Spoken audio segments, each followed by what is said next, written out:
And we are back to another episode of ICAN Premium Education. For this episode, we are going to talk about AI education, wherein we're going to give you 3 artificial intelligence activities that students can do. So let's get started. But before that, let's answer this question. Why do kids need to learn AI? The answer is simple. It helps teach kids new strategies to solve problems easily. It also helps in emotional intelligence and it increases mental activity skills. It also helps to create curiosity in their mind and they can take charge of their learning. So, here are 3 unplug activities you can do in any classroom to demonstrate the concepts behind AI. The first one is called the intelligent piece of paper. The focus is, what is a program? And what is intelligence, and could a computer ever be intelligent? Hold a competition between a human and an artificial intelligence, a highly intelligent piece of paper. In this ongoing challenge between the best of humanity and the best of paper, the paper has an unbeaten record. It is yet to lose a game of noughts and crosses. What are the materials we need? Well, we will need a whiteboard, a flip chart to write on so all can see it, 2 flip charts, whiteboard pens, a copy of the intelligent piece of paper, and this one is optional, a musical greeting card that plays some appropriately horrible song. Choose one that is recognizable by the age group. Okay, here's what to do. We're gonna announce that the piece of paper you are holding is more intelligent than anyone in the room. Even the highly intelligent teacher is there. Now, explain that what is on the paper is essentially a computer program, instructions to be blindly followed. Everything they have ever seen a computer do, it was just doing by blindly following instructions in the same way. Point out that if they are saying that the paper is not intelligent because it's just following rules, then they are saying no computer could ever be intelligent either. Draw a noughts and crosses board on the whiteboard or flip chart. Give each volunteer a pen. Explain that to see how intelligent the paper is, you will need to play a game of noughts and crosses. It will not be a battle between 2 humans, but between paper kind and humankind. The paper is peripherally challenged. You didn't bring it to a robotic charm or a camera system, computer peripherals, so it needs a servant to do its bidding. You might want to note that just because someone is paralyzed doesn't mean they can't or they aren't more intelligent than you.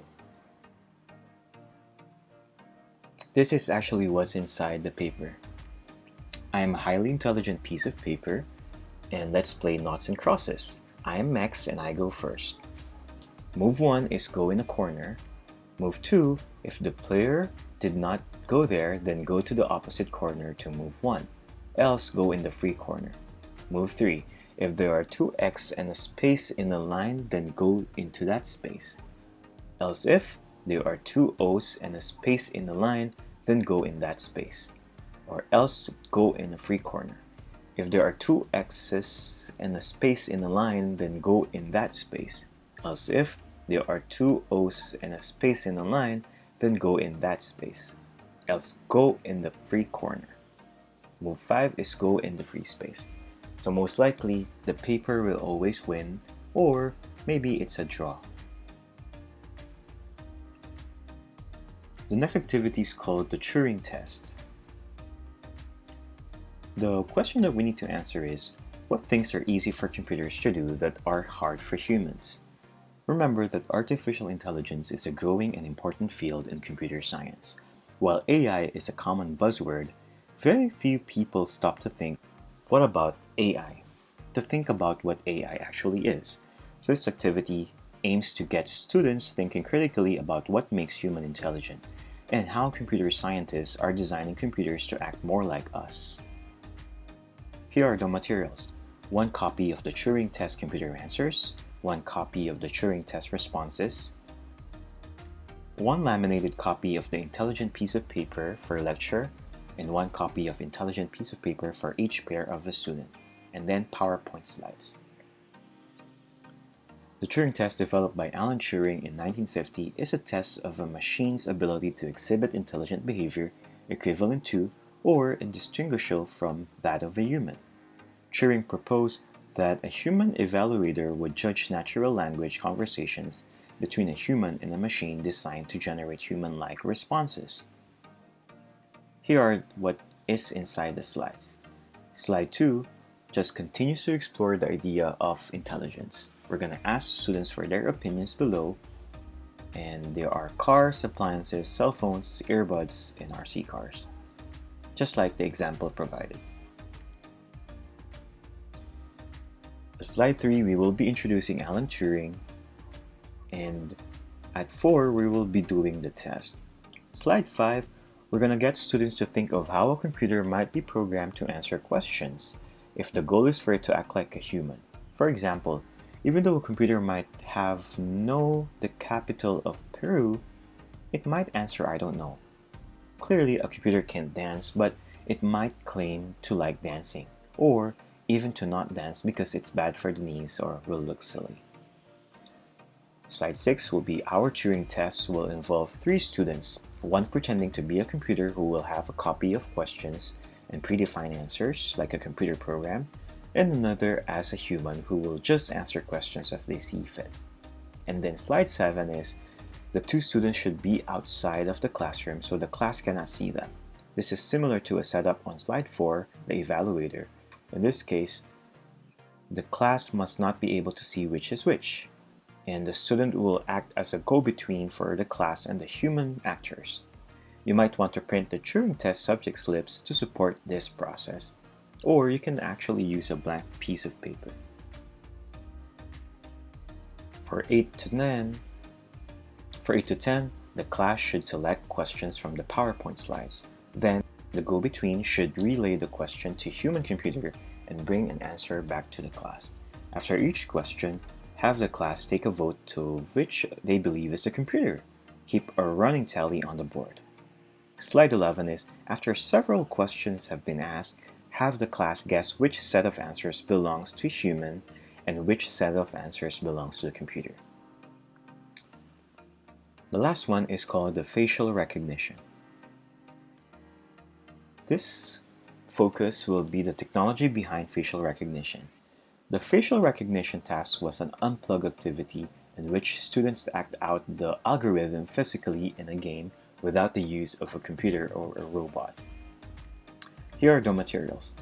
In our game, the teacher prepared 7 colored printed papers, each one with the image of one of the 6 different Disney princesses, 5 images of 5 different princesses, and 2 different images of a princess. On the other side of this page, we're going to print a list of questions regarding some physical characteristics of the princess, such as dress color, hair color, skin color, hair length, and so on. Here's what we do. This activity consists of 2 parts, feature extraction and database search. In the feature extraction step, we select 6 students and gave each person a randomly chosen princess and instructed them not to show it to anyone else. Please make sure each person has a different character. The students were then asked to answer the questions about the princess in their hand. The teacher then selected one other student from the rest of the class to give them a new unnamed image of one of the princesses that was selected by the initial 6 students. Similarly, this student has to fill in the questions about the princesses, but she could show the image to the class. At this point, the physical image of the princess can be described by a series of textual descriptors of the characteristics of their appearance. This completes the feature extraction step. The next step is the database search step. The teacher asked the 6 students to stand in front of the class but try not to show the image of the princess. The student holding the unnamed princess walked in front of each of the classmates and counted how many of the physical characteristics matched between her unnamed princess and their classmate's princess, based on the list of physical characteristics alone without looking at their images directly. The number of matched characteristics is called similarity score. After all the 6 princesses have been compared, the students need to identify the princess with the highest similarity score. this point, the teacher can ask all 6 students to show their princesses to the class. If all goes to plan, the unnamed princess should match the princess with the highest similarity score. This is an example. The princess is Belle, and if you can see, it matches the color of the dress, the hair, the eyes, the skin, and if it's holding something. And then the highest will be Belle, even though the other picture is different.